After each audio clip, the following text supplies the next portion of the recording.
Hey guys, good evening, नमस्कार, संध्या। कैसे हैं आप सब लोग? तो आज का थंबनेल देख करके आप समझ ही गए होंगे कि हम लोग क्या बात करने वाले हैं आज। How to get 60 plus marks in law. अब पिछले दिनों में आप लोगों के साथ में मैंने काफी सारी कॉपीज को डिस्कस किया है कि कैसे कैसे आंसर्स लिखे गए, कैसे कैसे नंबर मिलने चाहिए।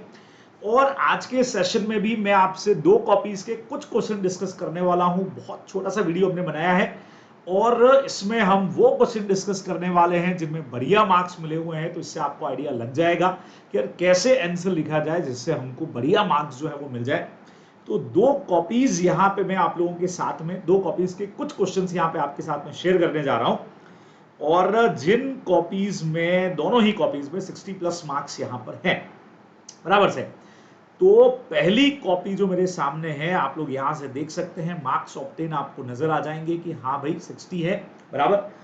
तो अब ये जो एग्जैक्ट 60 मार्क्स की कॉपी मेरे पास में है, इनका एक क्वेश्चन जो इस वक्त मैंने बिल्कुल ओपन करके रखा है स्क्रीन के ऊपर, ये हमारा क्वेश्चन है 3 मार्क्स का क्वेश्चन है और इसमें इनको मिले हैं 3 में से 3, बराबर। छोटा सा क्वेश्चन है, आप क्वेश्चन देख सकते हैं। और मेरे ख्याल से क्वेश्चन बिल्कुल सबको आता है कि N holding 70 and 30% of the share, दोनों की डेथ हो जाती है एक्सीडेंट के अंदर, और आपको आंसर देना है कि लीगल इफेक्ट क्या होगा अगर दोनों मेंबर्स की डेथ हो जाती है। 3 मार्क्स का एक बहुत छोटा सा क्वेश्चन है। आईसीए का सजेस्टेड पहले अपन देख लेते हैं कि आखिर आईसीएआई इसमें आंसर को कैसे ड्राफ्ट करने की बात करता है। ये देखिए, अब इन्होंने लिखा, as per this feature member may die और change but the company goes till it is bound up on the ground specified by the companies act. The shares of the company may change hand, इन्होंने बोल दिया infinitely, but that does not affect the existence of the company, since the company is an artificial person created by law alone can bring an end to its life. Its existence is not affected by the death or insolvency of its member. Then इन्होंने question का छोटा सा summary लिखा, उसके बाद में ये लिख दिया कि भाई अगर इनकी डेथ भी हो गई तो since the share held by MNN will be legally transmitted to the legal heir. ये सारा आंसर इन्होंने यहां पे लिखा हुआ है, ठीक है। तो देखने में आपने को कई बार लग सकता है कि यार थोड़ा सा टिपिकल हमारा मैटर है, कैसे आंसर इसका लिखा होगा, क्या होगा और हम कैसे लिखेंगे। तो आपको मैं यहां से आंसर दिखाने जा रहा हूं, तो आप मेरे साथ देखेंगे इस वाले आंसर को। पहले देखो इन्होंने क्या लिखा है। अब इनका जो आंसर है वो मैच भी करके देखिएगा कि भाई कितना मैच करता आपने को दिख रहा है, क्या कुछ होना चाहिए, सारी चीजें आप मेरे साथ में देखना। तो इन्होंने लिखा, according to the provisions of the companies Act 2013। बढ़िया चीज जो हमेशा हर कोई भी आंसर आप लिखते हैं तो आपको जो सबसे पहली लाइन हम लिखने को बोलते हैं वो यही लाइन हमारी बेसिकली यहाँ पे होनी चाहिए, जो प्रैक्टिकल लाइन इन्होंने यहाँ पे लिखी भी है, बराबर। Company has perpetual succession, clear इन्होंने बोल दिया, बराबर। जो वर्ड अपने को मेन चाहिए था, अब company as an juristic person, अब कुछ कटवट इन्होंने कर दिया है जो नहीं करना चाहिए। बेसिकली अपने को ये चीज ध्यान रखना चाहिए, क्रिएटेड बाय द लॉ, लेकिन आप देखिए फिर भी कॉपी चेक है। आगे लिखा है कि द कंपनी, अब यहां पे क्या चीज लिखी है देखिएगा, the company is separate from its member, company अपने मेंबर से बिल्कुल सेपरेट होती है, बिल्कुल ठीक है। ये बात भी हमारे लिए एकदम परफेक्ट होगी कि हाँ कंपनी बिल्कुल सेपरेट होती है। फिर इन्होंने लिखा कि कंपनी में going on whether in company, अच्छा, does not affect the existence of company, does not affect the continuance of the company, it is created by the law and can be ended by the law only. सिर्फ तभी होगा जब भी यहां पे जाकर के लॉ का प्रोसीजर काम आए और डेथ से, मेंबर की डेथ से कहीं पर भी इफेक्ट जो है वो कंपनी के ऊपर पड़ने वाला नहीं है। अब आप देखिए ये जो आंसर लिखा गया और जो आंसर वहां से मैंने आपको बताया, दोनों आंसर्स की लैंग्वेज के अंदर थोड़ा सा डिफरेंस आपको दिख रहा है, बराबर से।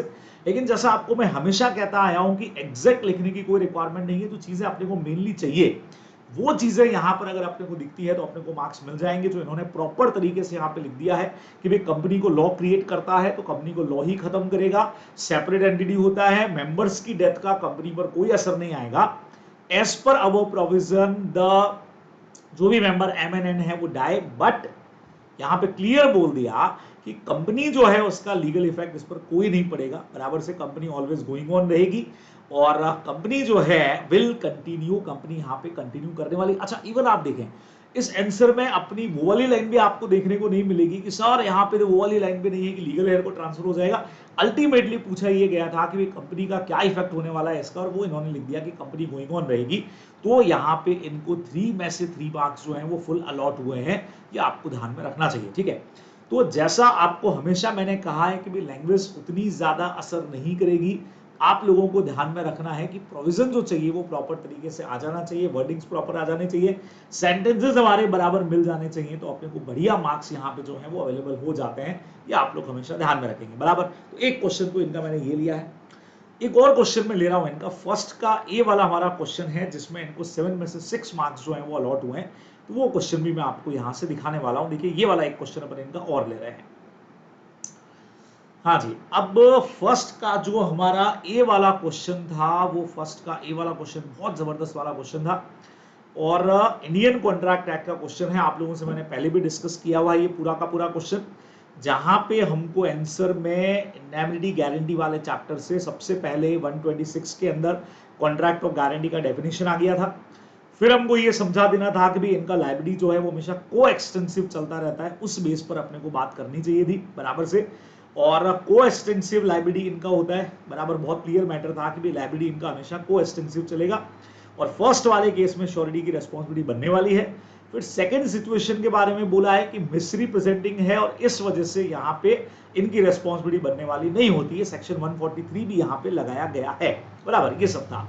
अब यहां से अगर हम लोग आंसर पे बात करें तो आप देखिए कि इन्होंने आंसर को कैसे ड्राफ्ट किया रहेगा, वो मेरे साथ आप यहाँ पे फर्स्ट का जो ए पार्ट है उसका आंसर आप लोग देखिएगा।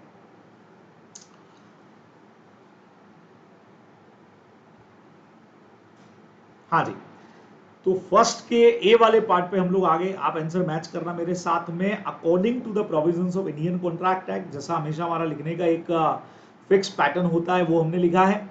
गारंटी इज एन एक्ट जहां पे where a person promise to discharge liability of the other person, बिल्कुल डेफिनेशन इन्होंने लिख दिया है।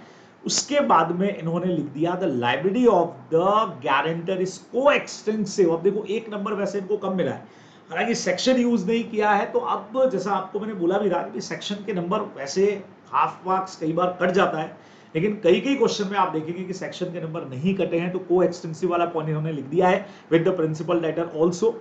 फिर इन्होंने ये भी लिख दिया कि अगर कहीं पर भी ऐसा है कि यहाँ पे इट मीन्स, इन्होंने लिख दिया कि अगर डिफॉल्ट है लायबिलिटीज पे करने में तो श्योरिटी विल बी रेस्पॉन्सिबल हो जाएगा, लेकिन कहीं पर भी अगर मिसरी प्रेजेंटेशन यहाँ पे दिख जाए देन यहाँ पे श्योरिटी डिस्चार्ज हो जाएगा अपनी लायबिलिटी से। जो प्रोविजन का अपना मेन लाइन था वो इन्होंने यहाँ पे पूरी तरीके से लिख दिया है बराबर से।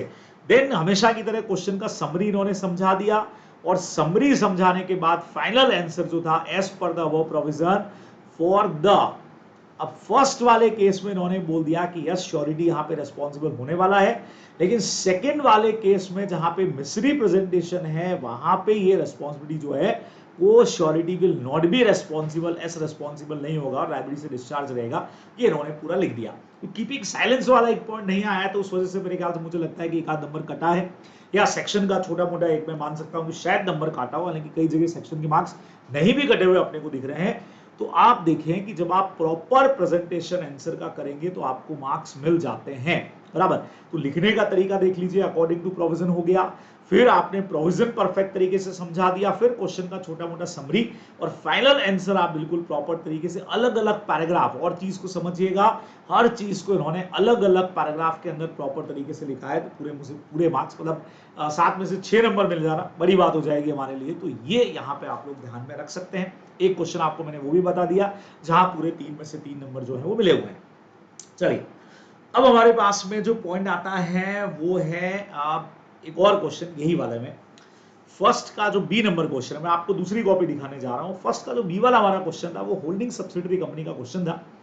अब इसका आंसर हमने पहले भी डिस्कस किया कि जहां आपको होल्डिंग कंपनी का एक बढ़िया सा डेफिनेशन देना है, सब्सिडियरी कंपनी का डेफिनेशन लगाना है, कंट्रोल समझा देना, और अल्टीमेटली आंसर ये था कि भाई होल्डिंग सब्सिडी का रिलेशन तो नहीं बनेगा, लेकिन चूंकि 25% है तो यहाँ पे एसोसिएट कंपनी का रिलेशन जरूर बन जाएगा। ये एक प्रॉपर आंसर इसका जो है 7 मार्क का हमारा क्वेश्चन है ये भी बराबर। अब जो कॉपी आपको मैं दिखाने जा रहा हूं उनको इसमें मिले हैं 7 में से 6 मार्क्स जो है वो इनको अलॉट हुए हैं, और वो मार्क्स क्या है मैं आपको दिखा देता हूं, अभी आपको आइडिया लग जाएगा कि भाई आंसर जो है वो कैसे लिखा जाएगा, वो आप मेरे साथ में देखेंगे। हाँ जी, अब आप देख सकते हैं आंसर यहाँ पे है, मेरे सामने ही है, ये देखिएगा स्क्रीन पे आप लोग देखेंगे। As per provision of the companies Act इन्होंने लिख दिया a company is deemed to be holding company of another company. आप देखिए थोड़ा सा लिखने का तरीका, अब इन्होंने हालांकि होल्डिंग सब्सिडरी का डेफिनेशन लिखा ही नहीं है, इन्होंने डायरेक्टली भी लिख दिया है कि भाई एक कंपनी होल्डिंग कंपनी बनेगी। अब किस केस में बनेगी, अब वैसे तो ये डेफिनेशन सब्सिडरी की है, लेकिन कोई भी कंपनी किसी की होल्डिंग बनेगी, अगर कोई सब्सिडरी है तो दूसरी होल्डिंग बननी है, बराबर। होल्डिंग कंपनी मींस जिसकी कोई सब्सिडरी हो, तो इन्होंने वो समझा दिया। और क्या लिख दिया इन्होंने, control the composition of board of director. मेरे ख्याल से सबको यहाँ पे पता होना चाहिए कि हमारी फर्स्ट कंडीशन यही जाती है कि हाँ भाई control on the composition of board of directors होता है, बराबर से। ये भी इन्होंने बता दिया कि उसका मतलब होता है मेजोरिटी ऑफ डायरेक्टर्स को अपॉइंट करने का पावर आपके पास में आ गया। सेकेंड पॉइंट इन्होंने बता दिया, control on the one half of the more than one half of the total voting rights हो गए, जैसा हमारा सेक्शन भी है। चाहे सोली इन्होंने लिए हो, चाहे टुगेदर विद वन और मोर सब्सिडरी ले रखा हो, तो ये वाली चीज भी इन्होंने यहां पे लिख दी है। फिर इन्होंने क्वेश्चन का समरी समझा दिया, और समरी समझाने के बाद इन्होंने क्लियर यहां पे अपना आंसर लिख दिया कि बहुत सीधा सीधा सा क्वेश्चन समरी के बाद में, PQR limited is not a subsidiary company of ABC limited, क्योंकि यहां पे कोई भी कंडीशंस जो है वो फुलफिल नहीं हो रही है। तो जैसा अपने को चाहिए था, एकदम टू द पॉइंट वाली चीज हो गई, ठीक है। अब क्वेश्चन का हमारा सेकंड पार्ट और है। सेकेंड पार्ट में इन्होंने दे दिया कि ABC limited is an associate company of XYZ limited. ये इन्होंने एसोसिएट कंपनी वाली लाइन भी यहां पे लिख दी, क्योंकि बट ऑब्वियस है कि मोर देन 20% का पार्ट हो रहा है तो एसोसिएट कंपनी बनेगा, तो इन्होंने यहां पे समझा भी दिया है, बराबर से। तो अगर आप इस तरीके से प्रॉपर प्रेजेंटेशन आंसर्स का करेंगे, जो जो चीजें पूछी हैं, पहले हमेशा प्रोविजन लिखिए, क्वेश्चन का छोटा समरी, फाइनल जाकर के वापस आंसर को ड्राफ्ट करेंगे, तो आपको मार्क्स यहाँ पे मिलने वाले हैं, ये आप लोग ध्यान में रखेंगे, बराबर। एक और क्वेश्चन इनका मैं ले रहा हूं, जहां इनको मिले हैं 4 में से 4 मार्क्स जो हैं वो अलॉट हुए हैं, और वो क्वेश्चन जो है वो मैं आपको यहां से बताने वाला हूं। 4 में से 4 नंबर इनको मिले हैं, और अगेन आई थिंक ये क्वेश्चन भी शायद कंपनी का ही होना चाहिए। हम कह सकते हैं सर इनका कंपनी बढ़िया मजबूत रहा होगा। मैं आपको दूसरे क्वेश्चंस भी यहाँ पे दिखाने वाला हूँ, बराबर। और ये हम लोग आ गए पेज नंबर 16 पर, मैंने नोटिंग कर रखा है ताकि टाइम थोड़ा सा हमारा कम आप लोगों का खराब हो और फटाफट से हम लोग कर पाएंगे। एक क्वेश्चन था, आपको ध्यान हो तो हमारा होल्डिंग सब्सिडरी कंपनी का एक बहुत बढ़िया क्वेश्चन था, थर्ड के बी का फर्स्ट। आपको बताता हूं मैं, आपको ध्यान में आएगा क्वेश्चन, जहां गवर्नमेंट कंपनी है या नहीं, इससे रिलेटेड एक क्वेश्चन हमसे क्वारी हुआ था। आइए ये देखिएगा बच्चे लोगों, यहां से देखना। थर्ड के बी का फर्स्ट था, सीधा सा क्वेश्चन था, गवर्नमेंट कंपनी पूछा था और अपने को बताना था गवर्नमेंट कंपनी है कि नहीं है। आंसर मैंने आप लोगों के साथ में डिस्कस भी किया था। अब यहाँ इन्होंने अपने आंसर में क्या लिखा है वो मेरे साथ आप लोग चेक करें, बढ़िया पॉइंट है, आपको डायरेक्टली समझ में आएगा कि इन्होंने आंसर में लिखा क्या है। As per provision of the companies Act 2013। अब आप देखें कहीं पर भी सेक्शन नहीं है, लेकिन नंबर मिले हैं 4 में से 4, बराबर। अ government company is a company in which 51% of the, अच्छा इसका मतलब ये मत समझिएगा कि मैं आपको कह रहा हूं सेक्शन लिखना ही नहीं है। अगर आपको सेक्शन याद है तो आप 100% जो है वो सेक्शन को लिखने वाले हैं, बराबर। अगर आपको सेक्शन बढ़िया याद है तो आप सेक्शन जरूर वहां पे लिखेंगे। तो as per provision of the companies Act 2013 agreement, अब यहां पे सीधा बोल दिया, a government company is a company in which 51% of the paid up share capital, बराबर, इज होल्डिंग बाय द, अब इन्होंने लिख दिया 51%, एटलीस्ट 51%। कौन हेल्ड करे, आइदर सेंट्रल गवर्नमेंट हेल्ड करे, स्टेट गवर्नमेंट करे, या फिर more than one state government कर ले, या jointly held by central state government. Definition का पार्ट आ गया जितना हमारे लिए जरूरी था। अब देखिए टू द पॉइंट वाली सारी बात है। In this question the total percentage जो है उसमें से गवर्नमेंट ने सिर्फ 40% ले रखा है, इन्होंने डायरेक्ट लिखा। और 40% कैसे आया इन्होंने बता दिया, 20 बाय गवर्नमेंट ऑफ इंडिया है, 10% बाय वन गवर्नमेंट हो गया, और 10% बाय अनदर राजस्थान गवर्नमेंट हो गया। दोनों गवर्नमेंट यहाँ पे इन्होंने समझा दी, और फाइनल आंसर लिख दिया एज पर द डेफिनेशन। यहाँ पे जो कंपनी है XYZ is not a government company. और आप देखो यहाँ पे इन्होंने आंसर को दी एंड कर दिया है, अगला क्वेश्चन शुरू कर दिया है, बराबर। तो सर इतना ही, हाँ तो और क्या लिखना था आपको, सर बाकी जिन लोगों ने लिया उनका डिटेल ये काउंट नहीं होगा, वो काउंट नहीं होगा, कुछ भी जरूरत नहीं थी। आप लिखें तो अच्छी बात है, अदरवाइज कॉपी चेकर को क्या चाहिएगा, टू द पॉइंट सारी चीजें चाहिए, कि हाँ जो चाहिए था कि भाई इतना इतना हेल्ड कर रखा है, गवर्नमेंट कंपनी नहीं है, सीधे सीधे से मार्क्स मिल गए, कि अपने को ध्यान में रखना चाहिए था, बराबर। क्लियर बात समझ में आई आप लोगों को। तो आप देखते जाइए कि आंसर कैसे स्टार्ट हो रहा है, कैसे प्रोविजन लिखे जा रहे हैं, कैसे मार्क्स मिल रहे हैं। एक और क्वेश्चन आप लोगों के साथ में मैं शेयर कर रहा हूं, इसमें भी इनको मिले 7 में से 6 मार्क्स हैं, और वो क्वेश्चन है हमारा 5th का बी क्वेश्चन है। आपको मैं क्वेश्चन दिखाने जा रहा हूं, आई थिंक पार्टनरशिप का क्वेश्चन होना चाहिए। हाँ जी, एक थ्योरी क्वेश्चन है, dissolution of partnership doesn't mean dissolution of the firm. Do you agree with the statement, state any 3 situation where court can dissolve the partnership firm. मुझे लगता है पहले वाला जो पार्ट है वो शायद 4 नंबर का रहा होगा, डिसोल्यूशन ऑफ पार्टनरशिप और डिसोल्यूशन फर्म का डिफरेंस, और साथ में 3 सिचुएशन आपको बतानी है जब कोर्ट डिसॉल्व करता है, तो वो 3 नंबर का आई थिंक होना चाहिए, ऐसा मुझे यहाँ पे लगता है। अब अगर आपको मैं दिखाऊं कि आईसी ने क्या आंसर दिया है, तो उस दिन भी मैंने आपको दिखाया था कि ये आईसी का आंसर, और आईसी कहता है कि आप इसको इस तरीके से भी कर सकते थे। डिफरेंट मोड ऑफ प्रेजेंटेशन के अंदर आप सीधा दोनों का डिफरेंस समझा दीजिए। ये देखिए डिफरेंसेस के पॉइंट दिए हुए हैं, लगभग 4-5 पॉइंट यहाँ पे अपने को ज्यादा ही होंगे, ये पॉइंट सारे डिफरेंसेस के दिए, और कोर्ट से कैसे डिसॉल्व हो सकता है उसमें कुछ पॉइंट अपने को यहाँ पे और इन्होंने यहाँ पे दे रखे हैं बराबर से। इंसिनिटी है, परमानेंट इनकैपेसिटी है, मिसकंडक्ट है, ब्रीच ऑफ एग्रीमेंट है, इस तरह के कुछ पॉइंट हमारे पास में है, बराबर क्लियर है। अब देखिए इन्होंने जो अपना आंसर लिखा है, उसके लिए हम चलते हैं पेज नंबर 24 पर, जहां पर इन्होंने आंसर को लिखा है। मैं आपको आंसर दिखा देता हूं। सारी कॉपीज आज हम 61 वाली ले रहे हैं, ताकि आपको आइडिया लग जाए कि हाँ भाई कैसे मार्क्स यहाँ पे आ रहे हैं और क्या कुछ हमको यहाँ पे लिख देना है। चलिए जी 24 पे आता हूं मैं, और पेज नंबर 24। हाँ जी, अब पेज नंबर 24 पे यहाँ पे आंसर दे रखा है देखो, और सीधा इन्होंने लिख दिया कि भाई इंडियन पार्टनरशिप के हिसाब से डिसोल्यूशन ऑफ पार्टनरशिप मींस जहाँ पे चेंज होता है रिलेशन। डिसोल्यूशन ऑफ फर्म का मतलब भी इन्होंने समझा दिया है, और आप यहाँ पे देखें आईसीए के सजेस्टेड बेस पे इन्होंने यहाँ डिफरेंसेस के पॉइंट यहाँ पे लिख दिए हैं। इसमें से एक डिफरेंस लिखा है, 2 डिफरेंस लिखे हैं, 3 करीब डिफरेंस इन्होंने यहाँ पे लिखे हुए हैं, ऐसा लगभग मुझे लग रहा है 3 डिफरेंसेस हैं, और उस बेस पे आई थिंक इनको 3 नंबर यहाँ पे मिले हैं। 4 मार्क्स का आई थिंक क्वेश्चन होना चाहिए था, क्योंकि सेकंड वाला जब 3 पॉइंट्स पे है तो वो 3 नंबर का आई थिंक होना चाहिए। तो यहाँ 3 पॉइंट लिखे हैं और सारे पॉइंट आई थिंक सही लग रहे हैं, उस बेस पे इनको यहाँ पे सीधे सीधे से 3 मार्क्स जो हैं वो फर्स्ट पार्ट के अलॉट हुए हैं। अब सेकंड पार्ट में कोर्ट कैसे डिसॉल्व कर सकता है, तो कोर्ट के डिसोल्यूशन मैटर के अंदर भी इन्होंने कुछ पॉइंट यहाँ पे लिखे हुए हैं बराबर से, जहां पे हमारे पॉइंट आ गए कि भाई हाँ जहां पे बिजनेस कंटिन्यू लॉसेस के अंदर जा रहा है, तो वो हमारा एक पॉइंट यहाँ पे आ गया है। और इन्होंने कुछ पॉइंट लिखे हैं, पॉइंट काफी सारे थे, शॉर्ट में इन्होंने लिखे हैं, लेकिन उसके बावजूद भी इनको 3 नंबर यहाँ पे अलॉट हुए हैं। अब आईसीए के हिसाब से अगर अपन देखें, कई बार अब आप देखें कि कई बार ऐसा हो सकता है कि पॉइंट बहुत बड़े बड़े थे, यहाँ पे इतने सारे बड़े पॉइंट भी थे, लेकिन साथ में कुछ छोटे पॉइंट भी थे।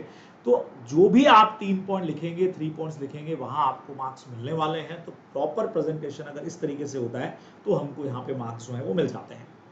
ठीक है, एक क्वेश्चन इनका और मैं आपको दिखाने जा रहा हूं, जो हमारे 6th का ए नंबर क्वेश्चन है, और एनआईए का क्वेश्चन है ना, नेगोशिएबल इंस्ट्रूमेंट एक्ट का बढ़िया क्वेश्चन है, और उसका आंसर भी आप लोग देखें कि इन्होंने बहुत बढ़िया प्रेजेंटेशन दिया है।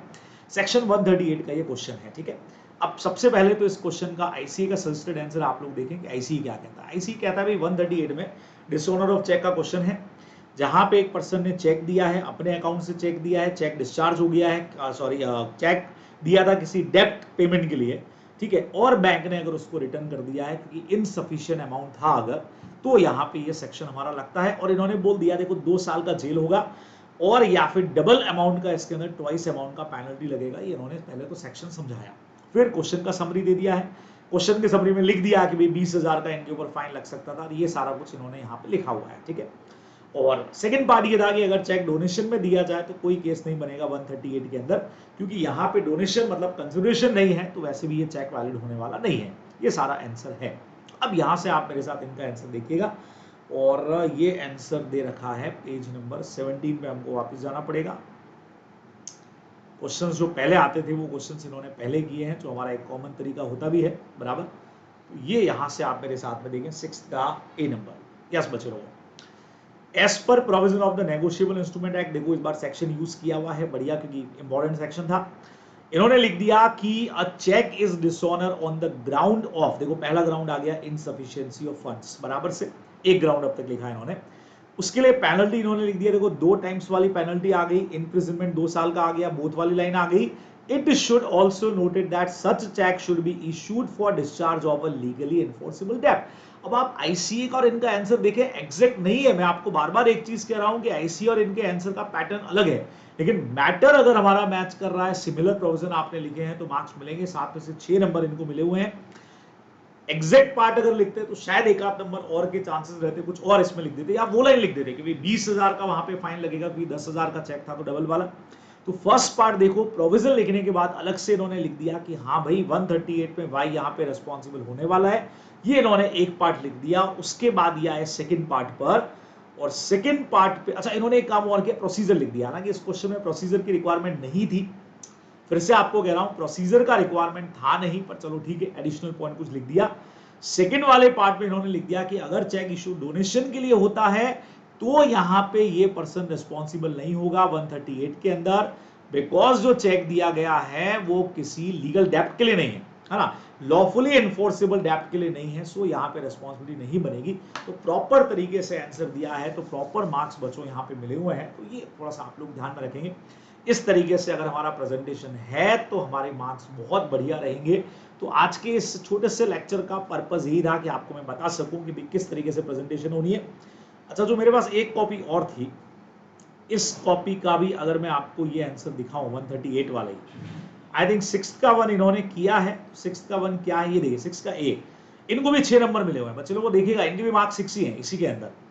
According to provision of Negotiable Instrument Act, बराबर से बिल्कुल जैसा पैटर्न हम लोगों ने क्लास के अंदर बताया है, इनको इन्होंने भी लिखा है, आप लोग भी वैसा लिखिए। इन्होंने लिख दिया cheque of his own account, इन्होंने कुछ आईसी वाले मैटर की भी लाइन दिख रही है। The payment of another person इन्होंने किया, तो डिस्चार्ज यहाँ पे दिया है, ये देखिए लीगली एनफोर्सेबल डेप्ट भी आ गया है, किसी बैंकर के नाम से लिखा है और वो डिसऑनर हो गया है because of insufficiency of funds, इन्होंने प्रॉपर लिखा है बराबर से। देन उसके बाद में इन्होंने लिख दिया कि एज पर अब, ये देखो ये इन्होंने लिख दिया कि 2 टाइम्स का पेनल्टी हो सकता है, 2 साल का इंप्रिजनमेंट हो सकता है, या फिर बोथ लग सकता है। क्वेश्चन का समरी इन्होंने बता दिया, और समरी में इन्होंने बता दिया कि हाँ अगर ऐसा हुआ तो इनके ऊपर पेनल्टी इंपोज होने वाली है। फर्स्ट पार्ट इसका। सेकंड पार्ट भी इन्होंने लिख दिया कि अगर चेक इशू होता है, डोनेशन का अगर होता तो यहाँ पे इसकी रेस्पॉन्सिबिलिटी नहीं बनने वाली थी, बराबर से। Not liable for dishonour of the cheque, clear इन्होंने बोल दिया। Cheque for donation to mister Z, अब इन्होंने हालांकि रीजन यहाँ पे नहीं लिखा, ठीक है, which was not have any offence, कि किसी तरह का ऑफेंस नहीं बनेगा, लेकिन चूंकि आंसर प्रॉपर मैच करता है कि वहां से सेक्शन के हिसाब से इन्होंने आंसर दिया है, तो इनको भी 7 में से 6 मार्क्स मिले। थोड़ा सा इनका पैटर्न अलग था। एक कॉपी मैंने देखी थी जहां स्टूडेंट ने बढ़िया लिखा हुआ था कि हाँ भाई 20,000 रुपीज होने चाहिए, शायद वो कॉपी आपसे मैंने शेयर भी की थी। तो ऐसे अगर आप प्रॉपर तरीके से प्रेजेंटेशन करेंगे तो हम मार्क्स ला सकते हैं। इन लोगों के जैसे 60 या 60 प्लस है तो हमारे भी और ज्यादा मार्क्स जो है प्रॉपर तरीके से आ सकते हैं। तो बढ़िया तैयारी करिए, ऑल दी बेस्ट।